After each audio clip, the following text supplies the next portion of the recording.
So I'm back for some more Spomenici.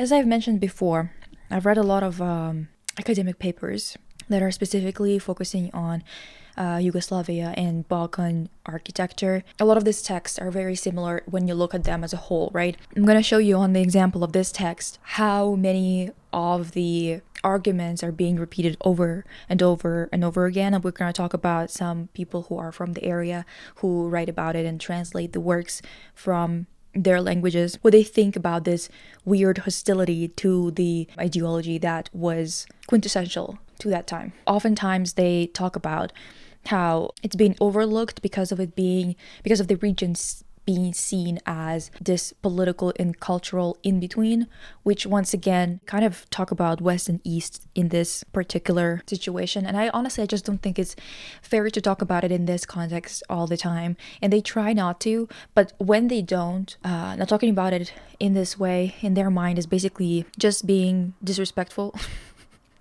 in a sense of being like, no, actually, they're just more Western. That's kind of the solution. Right away, I was kind of like, I don't know if I don't like where this is going, where they started off being like, oh, diversity in the region is actually serving as a significant obstacle in garnering global attention. It makes sense why a lot of them are kind of talking about the Balkan Wars as like tragic, but like inevitable. It's crazy, honestly. A lot of this conversation is about like, oh, it's an unexplored chapter of history, and it's like, well, no, it's explored, it's just not, it hasn't been archived very well because of lack of collective funding, because now those countries are separate. But second of all, it is explored, it's just you don't really know about it because you don't really read their research papers. But also on top of it all, I do think that there is an issue where I call out to my audience on Instagram being like, is that a call out? No, like a call to help. I was kind of wondering if someone was speaking one of the languages in the area and if they had any access to some research papers or something that they found to be really well done. And everyone who reached out to me, they were like here's this article or whatever. And all of those articles were more pop culture type of articles where it's not really an academic paper, but sometimes those ones can still be very useful, right?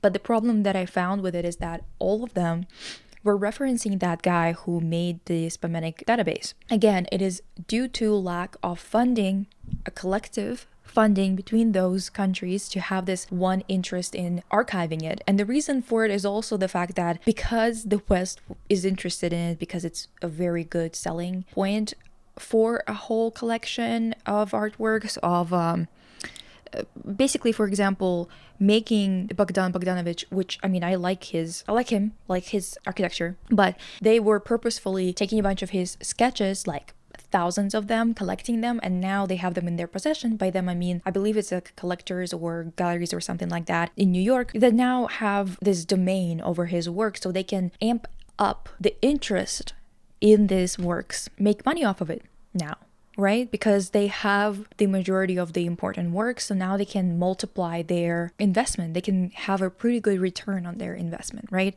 So it's very much money based. It's very much just the fact that they saw that it kind of trends online all the time. People find this architecture interesting and they're like, wow, let's put a spin of being like totalitarian regimes, and we're going to make a lot of money on that. That's kind of the same exact thing that you're going to see in most exhibitions, especially big gallery exhibitions.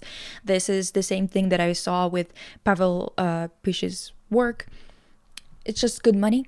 And they don't give a shit whether it's like... Actually, no, they do give a shit. They give a shit about making them look like savages that came to their senses type of thing. They saw the light of the Western way, you know what I mean? Very patronizing and horrible, but...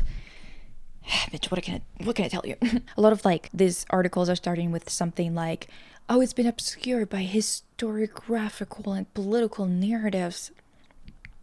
The monuments, the architecture of Spomeniks has been obscured by history and political narratives.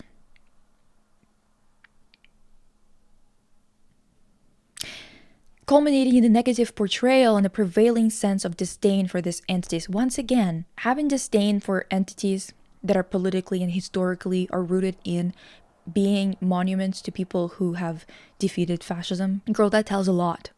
Tells me a lot. By the way, there was this guy who came in on my podcast on the multiple realities exhibition, same exhibition on the Eastern Bloc, and he was like really heated about the fact that I called Yugoslavia. Dude, that's what it was called at the time. What am I supposed to do? Not call it that? Dude, seriously, the people sometimes are so fucking freaked out. And also, now that I have spent a whole month reading about Yugoslavia and about the art in Yugoslavia, I'm really suspicious of you now, man. Really suspicious that you were angry about it, that you were cursing Yugoslavia. You weren't cursing the following decade that was horrible for the country, for the countries in the area. It smells like white supremacy and fascist shit. That's what it smells like. It smells like white. Actually, not even white. Maybe just nationalism in general. That's what it smells like. I hope that that person hasn't stuck around because, girl, I have zero tolerance for nationalist shit.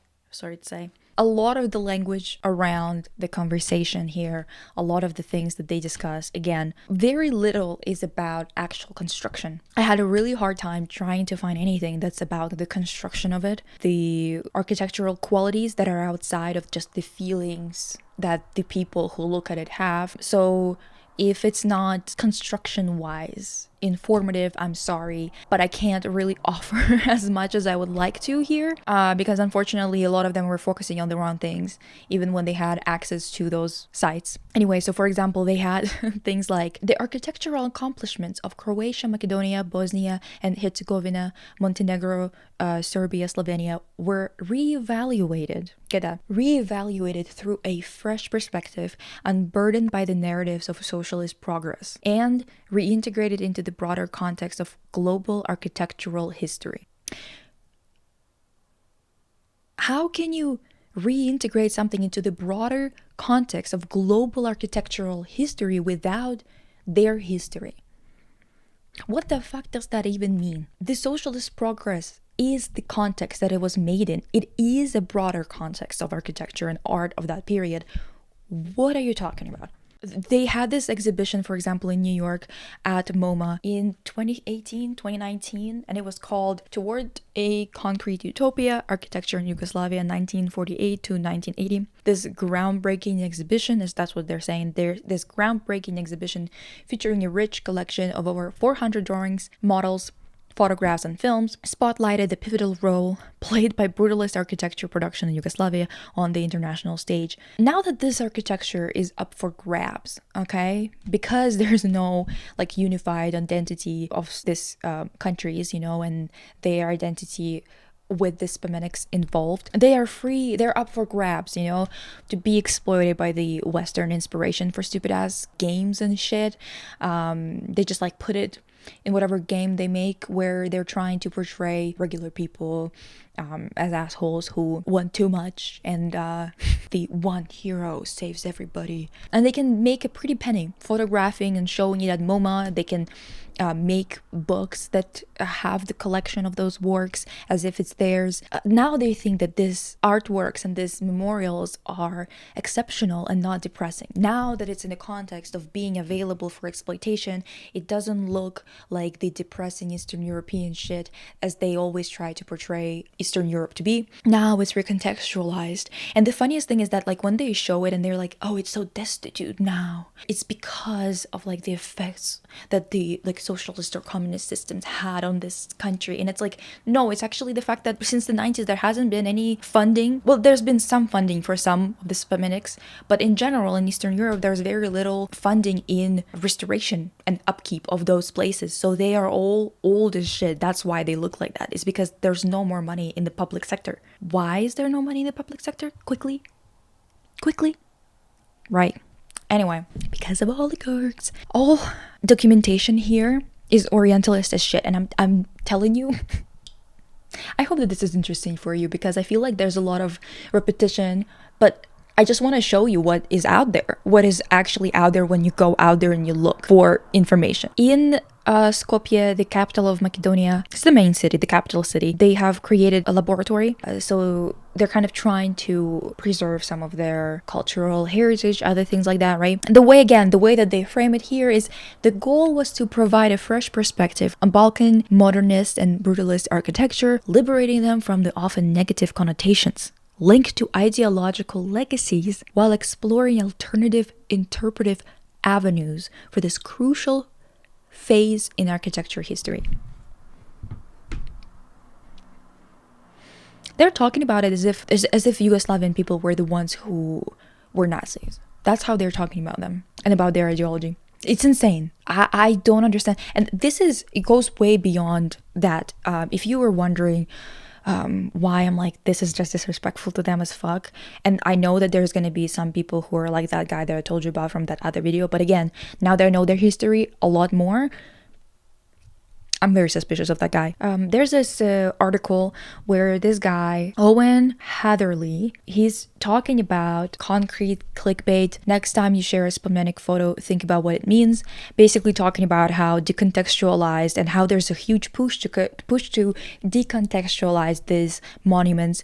And there is a reason for it, because first and foremost, having a lot of nationalism in a lot of areas of the world, especially those ones that are not the main heavy hitters of Europe, Western Europe, of course, and North America, is basically beneficial financially to have a lot of nationalist attitudes that are brought to the extreme. There's just one thing that came out literally right as I was reading all of this shit and the history of the Balkan Wars and stuff like that, where this article came out that was like, yeah, there was human safari in Balkans, which is this information that was brought up because of Italian prosecutors trying to find Italian tourists who went to Bosnia, went to Sarajevo to hunt people. And they would pay somebody to do that, and they would pay extra to be able to shoot kids. And that was all during that wartime. A lot of people who went, it was all over Europe, called sniper safaris during the war in 1990s. The Milan complaint was filed by journalist and novelist Ezio Gavazzeni, I don't know, who describes a manhunt by very wealthy people with a passion for weapons who paid to be able to kill defenseless civilians from Serb positions in the hills around Sarajevo. More than 11,000 people died during the brutal 4-year siege of Sarajevo. They brought freedom to us, you know what I mean? This Gavazzeni guy, who usually writes about terrorism and the mafia, first read about the sniper tours in Sarajevo 3 decades ago when Italian newspaper Corriere della Sera reported this story, but without firm evidence. Now there's firm evidence, so that's why they're bringing it back up. It is basically from all sides of the pond, from all types of places, but all of them were the oligarchs, like the rich ones, which is, I mean, fucking unsurprising. And like, I mean, we knew about how horrible things were. I've heard about it growing up. If you were wondering why there was such like a bloody, crazy war going on, because the reason why Yugoslavia fell apart is nationalism of different nations that was exasperated on purpose. This ideology was not normal to begin with, for people who literally came together, created a country because of these views. And the most disturbing part about this is what I want you all to like kind of understand,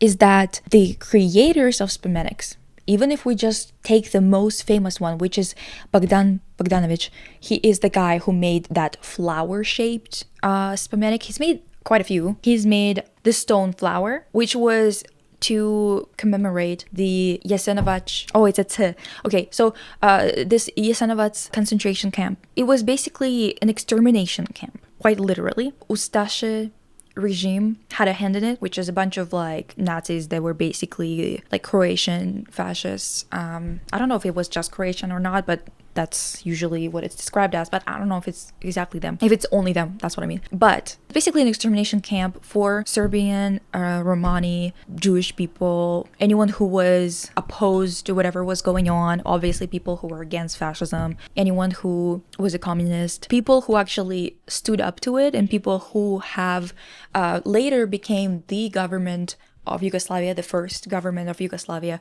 were the partisans. And the partisans are basically the people who organized themselves. It was like guerrilla organizing, where they have organized themselves to push back, fight the Nazis in the area. Bogdan Bogdanovic, he was born in 1922. He was a Serbian partisan during World War II. He was involved in politics. He was a Yugoslav partisan.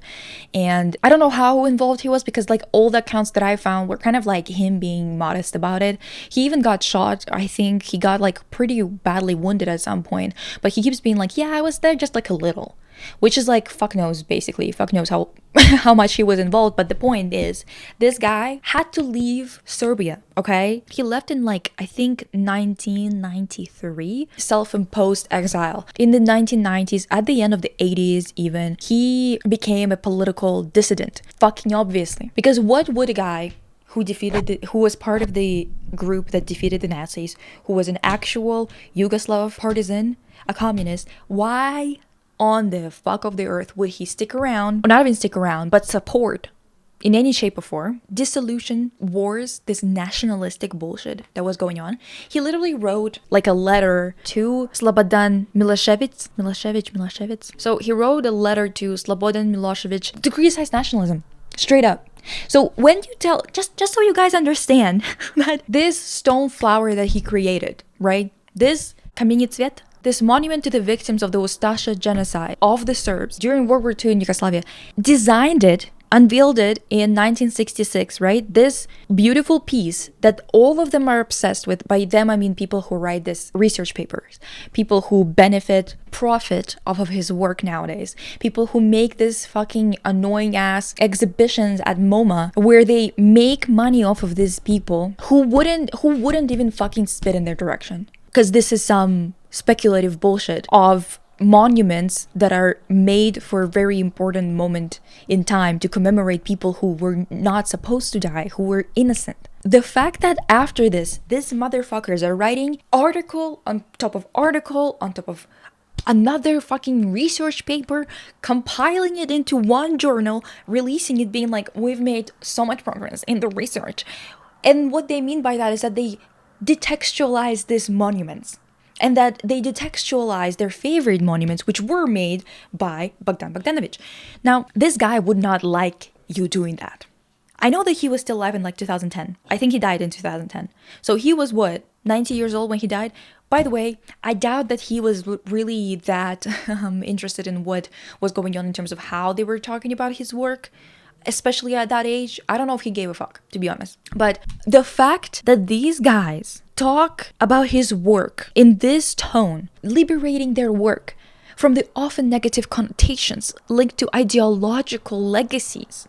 Oh, he's probably so embarrassed about opposing fascism. He's probably so fucking embarrassed about it. He's probably so embarrassed about not fucking with nationalism. He's probably so embarrassed.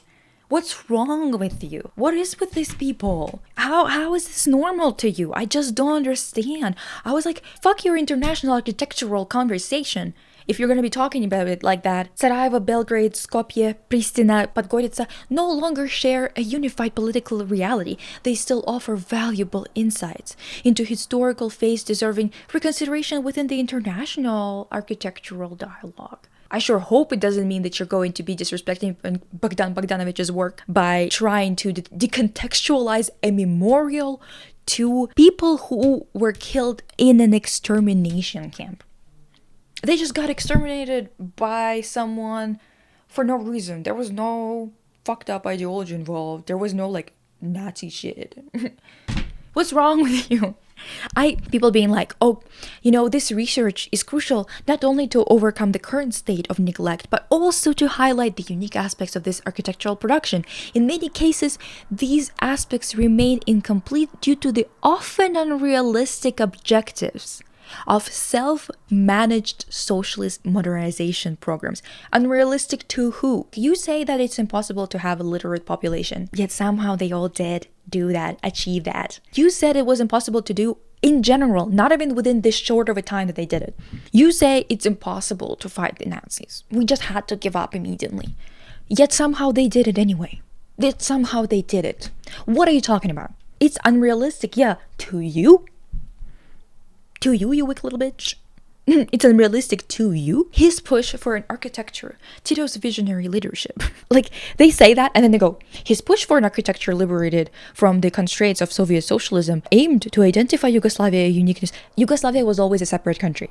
Even if they would have been interested in the artworks or something like that from that area, if they separated more politically or economically, which was the case, especially economically, they were taking some aid from the US at some point, which is crazy, but it's just how it is. Like, that those are two different countries. Just so you know. Like, why are you saying, oh my god, it's just like they were separate. They were always separate. They have their own identity. You don't gotta bring in Soviet Union into this conversation all the fucking time, dude. Like, you could have mentioned it once, but all the time, it's like every paper, multiple times. They keep on talking about socialist realism. What the fuck does it have to do with anything?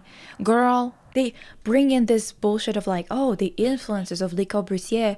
Okay, so was it influence of Le Corbusier? Because Le Corbusier was influenced by Melnikov. And they know that. He talked to a bunch of architects at a summit, was interested in the work of Melnikov. He wrote about it. He created another works that were in a more constructivist approach, more brutalist approach. You don't mind bringing him in, even though he literally ideologically opposes what Yugoslavia was standing for. But I don't know, I just don't understand why they're like this. Like, why are they so negative about people who were just trying to build a better future for themselves? And then they also write this shit without any irony. They write like, oh, they recognize the qualities of Ottoman architecture treated by the Le Corbusier in his Journey to the East. In French, it's literally Journey to the Orient. Guess what the Orient is? The Balkans. Everything is the fucking Orient to them. Everything is exotic and crazy to them. Everything is just UFOs and aliens made it. If they don't understand how it was made, they're like, no, it can't be that people came up with something. It was either us who made it or it was the aliens. What's going on, dude? Anyway, at the beginning of the 1990s, he was driven out of his studio. This is about Bogdan Bogdanovic, and alternative school Mali Popovic near Belgrade, after which attempts were made to break into his apartment. He was threatened with lynching, and defamatory statements were written on the stairway of his building. Again, why do you think that is? Nationalism. A thing that he fought since the beginning of his life, and they want to decontextualize it. This is disrespectful in my opinion. And to just bring the point home here, because I think that probably you guys, I haven't finished my thought before, where we talked about these calls to these competitions and stuff like that in Europe. There was one which was extremely disrespectful, which was brought up by Owen Hatherley. He brought it up. This particular competition is called Totally Lost. It's called an exploration of abandoned European totalitarian architecture. The reason why I'm bringing this up, there's still a website for it and everything. I don't know if they continue this competition or not, but Owen Hatherley also, he mentions this, where he talks about, for example, Spomenik 11, which is identifiable as 3 angular raised fists in the Buban Memorial Park. I'm sorry if I'm mispronouncing something. And was designed by Ivan Sabolic in 1963. It is on the site where 10,000 Serbs, Jews, and Romani were killed by German execution squads. The Stone Flower by Bogdan Bogdanovic, designed in 1966. I told you about it. Then recently, some of these monuments featured, this is what pissed me off. I thought I was gonna jump off the cliff. And the thing is, I'm not from one of those countries. But I'm telling you, just as before I've told you about that in many, many other episodes, even if we disagree on something, politically speaking, I just really don't think that being ahistorical is the move here, okay? Or being disrespectful on purpose. Like, come on, bitch.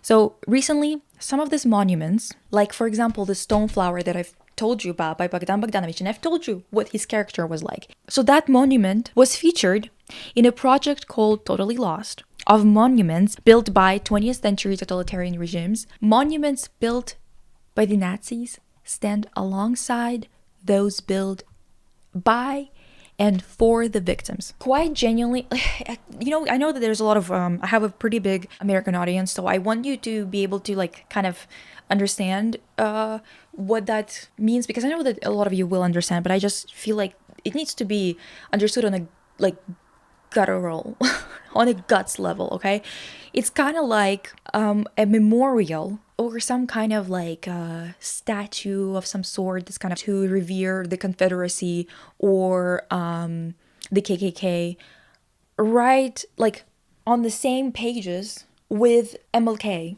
Martin Luther King, or Malcolm X, and then writing on the front of that book or that collection of photos the memorials of people who went too far with political agitation. Like, that's nuts. One of them was fighting for rights, freedoms, and were very progressive people who I would say are good people, even if they're like have their issues in personal life, overall impact on society, right? And the other are ghouls from hell that should be okay. Ghouls from hell who should not be allowed to do what they do, should be re-educated. I don't know, girl. I can't be calling to violence in a video, but you catch my drift. Like, they just do it and they're gonna go, yeah.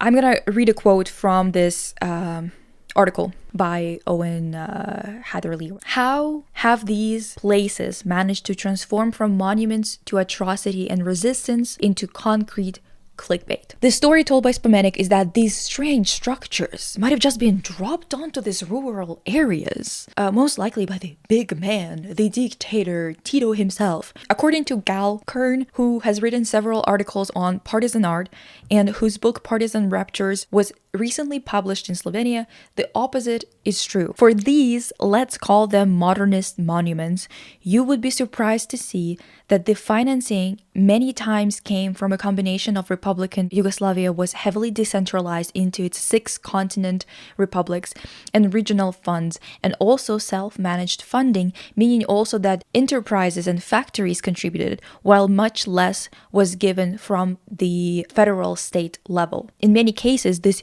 UFOs were commissioned, funded, and chosen locally. And by the way, this is... I have to come clean. I have to come out, you guys. Once again, I was propagandized just like everyone else growing up. Now, obviously, we all are. But I definitely was one of those people who believed, because of the narrative around conversation about the Eastern Bloc, I was silly enough to think that we had a very centralized government, which when you actually learn about it and you learn about the economy and politics and you actually know what you're reading, yes, it's quite stupid to believe that, because the Yugoslavian government, the same as Soviet government, were incredibly decentralized. When I asked my grandparents about it and whatever the hell, it only makes it more obvious because of how their local representatives were chosen and stuff like that. You couldn't have become Secretary of State, or which is like by North American standards would be the president, for example. You can't become that by running. You can't just be a buffoon like Trump is, for example, and just become a president just because they chose you. You have to go through all the levels of public serving and be peer reviewed and publicly chosen on a local scale at first, because you're going to be starting locally, right? To then go all the way up. I didn't know that, okay? So don't judge. Sometimes you learn information and you change your mind. I didn't even really have a mind to change on this topic. I guess I just kind of assumed that because they constantly yapped about whomever was in charge at that point, I thought it was their decision when it comes to a bunch of things.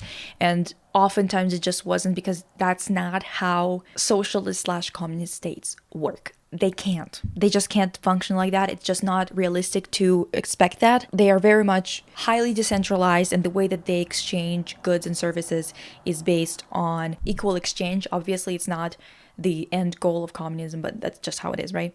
Now, this is not surprising me now. Now that I know these types of things, I'm not surprised that it wasn't Tito who asked for those memorials to be put up. He might have done that in his city, the one that or his area where he was constantly in. The monuments, the way that they would be decided, the way that it would be decided how to build it and whatever, obviously was going to be decentralized as well, which is really interesting in terms of thinking about it as an architectural project, as an art project, because obviously there was a whole ass jury. Obviously there were people who were contributing to the creation of it, the factories, the local people. That means that people were choosing to build these monuments in this particular style. They had a bunch of people suggest what they could do, and I'm sure a lot of them were more representational or less representational, more realistic or less realistic, and consistently across the entirety of Yugoslavia they were choosing something along these lines, which just shows that there must have been some kind of artistic movement overall that was speaking to regular people who weren't spending their time studying and contributing to the art scene specifically. The architect and writer Dubravka Sikulic, who grew up in Niš, location of Spomenik 11. I guess that a lot of the way that he's kind of Owen is going about addressing the Spomeniks, I assume that it's based on that book and how it addresses it by numbers instead of the actual name of the monument. So Spomenik 11 points out that while in numerous blogs where the monuments resurface, they are often called Tito's monuments, only the larger schemes were governmental. Others were really embedded with communities and were not imposed upon them. The researcher Tihana Pupovac, I can never tell if it's Pupovac or Pupovac or whatever because they don't have the accent on them either, who recently co-organized the conference Socialist Memorials and Modernism in Zagreb, points out that the memorials of the region are not always abstract. Many were realistic or contained realistic and narrative elements. The shift towards the monumental abstracts photographed by campaigners were part of a general shift in Yugoslavia towards the interest in an apparently Western modernism. The research conducted by her colleagues Lana Lavrincic and Milan Rakita for the exhibition Putevima Revolucije on memorial tourism in Yugoslavia, part of a wider regional project, found even that some memorials were looked after by private companies under the market socialism that lasted from 60s to the 80s. Whenever it's actually people who have studied it for a while talking about it, they say that it's apparently because of the Western thing, but I think that it's because they assume that since Yugoslavia was trying a different type of economic approach, that it was somehow now Western, which again, it's a separate country, dude, whatever. The narrative got reduced to resemblance to UFOs. Sikulic gives credit where it is due to campaigners for doing a lot to bring the monuments to the public eye, and compared to other photographers working in a similar vein, he doesn't try to capture them in a really gloomy light for a start. But at the same time, his book was the start of the exoticization and treatment of them as mute and incomprehensible objects from the past, a move which also divorces them from similar practices that were common on both sides of Allied forces after WW2. All the meaning and content of the monuments get wiped out, and instead of using their resurgence into the public memory to discuss the emancipatory politics of struggle for a more equal society and anti-fascism that was embedded within them, the narrative got reduced to visual resemblance to UFOs. For Gal Kern, the legacy of anti-fascism in the region would be even more marginalized if campaigners hadn't brought its monuments to some sort of public attention, but this is a mixed blessing. So some people say one thing, other people say another thing, but they're kind of trying to figure out whether it's actually just Orientalist or not in terms of how it's presented, which I think in many ways it is, because the thing is, even when someone from Balkan regions gets to talk about this publicly, it's oftentimes people who live in the West, or they live in a country that only allows you to talk about these topics if you're talking from a perspective of the lost son. What is it in English? Damn. The return of the prodigal son. This approach of they were lost for a few years and now they're back. This attitude of looking down on trying to build a better, more equal society. You know what I mean? It's never from a perspective of actually liking those people because they were actually genuinely doing something new and effective. This hostility to anything that's anti-fascist, this hostility to actually being opposing this fascist bullshit is really fucking weird. It's very alarming because it seeps through into these pages, this academic or pop culture type of tidbits of information that change the way that we look at everything, that changed the way that we look at those artists, and the way that we look at history, and the way that we look at our current state of affairs, and who we blame for what. This is a very convenient type of way of talking about these monuments, because you don't have to point out that they were built to commemorate people who were anti-fascist. For Tihana Popovac, a major problem is also depoliticized framing. See? Okay, I feel vindicated a little bit, because I genuinely felt like I was going crazy reading those papers one on top of the other. I mean, I can link them, an MLA style reference list, but I don't think I want more people to look at it, because it's actually the dominant conversation around this. It's very exploitative, orientalist. It is very unfavorable to anyone who's anti-fascist in any capacity, which is concerning. Don't love this.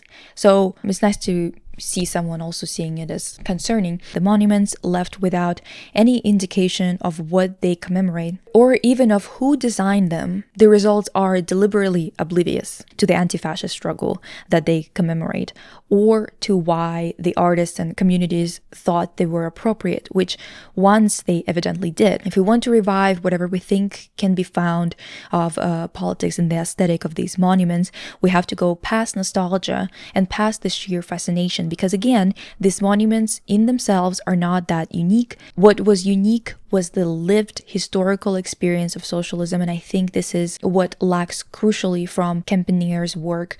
You can see this in a way he presents his work in former Yugoslavia and his total oblivion of the problem of anti-communism. This makes him incapable of grasping the situation with these monuments today, which in Croatia is currently acute, not only with many of the monuments crumbling, but with a right-wing administration openly nostalgic towards the Ustash. Oh, fucking hell, openly. Oh my god, Ustash, and intent on burying whatever anti-fascist legacy might remain today. Is not only the scale of what happened here. Yugoslavia was the fourth highest country in Europe in terms of civilian casualties. Yeah, I told you the partisans were having a rough time during the Second World War, and was also, along with Greece, the only country with a resistance movement, the multi-ethnic, communist-dominated partisans, that was large and strong enough to liberate the country almost without help from the Allies. This is what disappears in these Spomenik photos, as she puts it. Our lived historical experience of a revolution becomes only a cultural artifact. Sekulic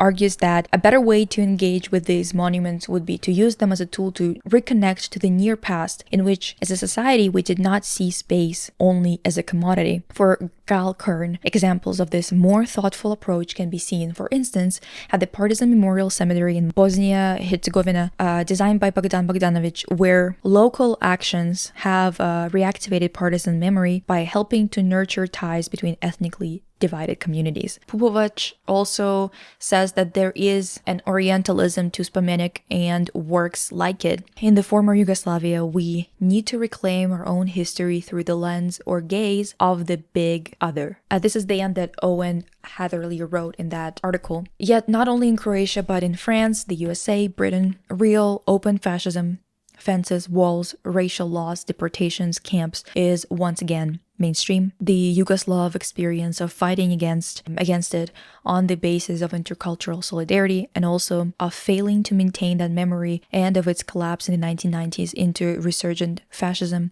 has much to tell us. These monuments are in its concrete legacy, intended to speak of Yugoslavs had emerged from, how they wanted to be remembered, and what they hoped for. They deserve better than to be a glimpse for a few seconds on Tumblr. I agree, but I also think they deserve better than constant exploitation by the academia and the capital to talk about them in decontextualized way because they think that they're supposed to be embarrassed of their anti-fascist past. Apparently, you can only be embarrassed by it, and you have to be proud of whatever the fuck is going on right now. All over the world, by the way. We collectively need to do fucking better. And not only about Spomeniks, but we need to learn from what those people were doing. People who have actually put those monuments there, and people who have figured out how to go beyond this nationalism that is only profitable and good for people who are the worst specimens of us, people who are oligarchs now, billionaires, if you will. Spomeniks rock. If you do something or did something to them because you're an edgy little shit who thinks that fascism is cool, apparently, or nationalism is cool, screw you, fuck you, and your stupid ass haircut. I don't even know what haircut you have, but it's stupid. Anyway, glad to chat about this with you guys. Hope that this is more interesting to you than these weird ass, flat ass takes by these people who think that everyone's supposed to be ashamed of being anti-fascist. Fucking insanity. This world is literally ass backwards. I'll see you soon.